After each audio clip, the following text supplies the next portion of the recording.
ભાવનગર જિલ્લામાં પણ ખારેકનું વાવેતર ચાલુ થયું છે અને ખારેકમાંથી ખેડૂત લાખો રૂપિયાની કમાણી પણ કરી રહ્યા છે.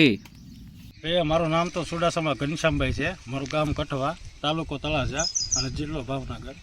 હવે આ ઇઝરાયલની ખારેક છે અને આ ખારેક અમે મુંદ્રાથી મંગાવી હતી.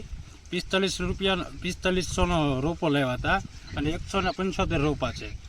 એ 5 વીઘામાં અમે વાવેતર કરેલા છે અને વાવેતર કર્યા પછી આ લગભગ ત્રીજા વર્ષે ઉત્પાદન પહેલું મળ્યું છે અમને. અને એક રોપે 120 કિલો જેવી ફળ દેવાની અમને શક્યતા છે અને 120 રૂપિયાની આજુબાજુનો 1 કિલો વેચાય છે. 10 લાખ રૂપિયા જેવું ઉત્પાદન અમારું આ વર્ષે થશે. 5 લાખ જેવો અમારે આમાં નુકસાની છે અને 5 લાખ જેવો અમારે નફો છે. ને 6% ઓર્ગેનિક અમારી આ ખેતી છે અને વાડી અમારે ગૌશાળા પણ છે.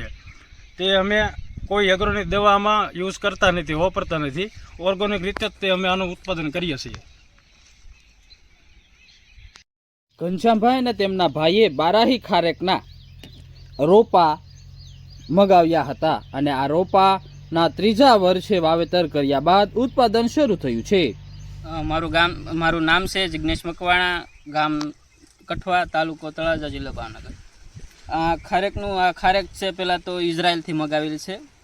3 વર્ષ એવું સમય લાગ્યો છે અને આ પહેલી વાર ફળ આવ્યું છે અને ઓર્ગેનિક છે. ટોટલ એ કેમિકલ વગરની દવા વગરનું છે.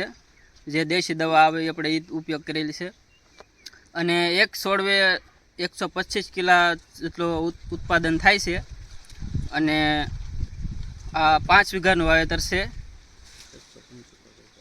અને 170 થી 75 રોપા છે આ 5 વીઘામાં. એટલે કે 10 લાખ જેટલી આવક છે અને એમાંથી 50% જેટલો આપણે ખર્ચ કાઢી નાખવાનો અને ઉત્પાદન કરવાનો, એટલે 5 લાખ જેટલી આવકનું છે.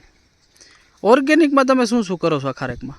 ઓર્ગેનિકમાં કે જે દેશી ખાતર નાખીએ છીએ, પછી જે ગાયનું મૂત્ર આવે છે, ખાટી છાશ, એ ભેળવીને 15 દિવસે 1 મહિને છંટકાવ કરવાનો. એવી રીતે દેશી દવા ઉપયોગ હાલે છે, કેમિકલ વગરની. કઠવા ગામના ખેડૂતે ઇઝરાયલથી ખારેક મગાવી હતી. ઇઝરાયલથી પોતાના વાડી વિસ્તાર સુધી પહોંચતા કુલ 4500 રૂપિયાનો એક છોડ દીઠ ખર્ચ લાગ્યો હતો અને બારાહી ખારેક એટલે કે શ્રેષ્ઠ ખારેક ગણવામાં આવે છે. ખાવામાં પણ ઉત્તમ ક્વોલિટીની છે અને સાથે જ ત્રીજા વર્ષે જ 120 કિલો જેટલું એક છોડે ફળ આવતા થયા છે અને આ 100% ઓર્ગેનિક ગાય આધારિત ખેતી કરી અને ખારેકનું ઉત્પાદન મેળવી રહ્યા છે, જેથી દરેક ખેડૂત કરતાં વધુ ઉત્પાદન મળે છે.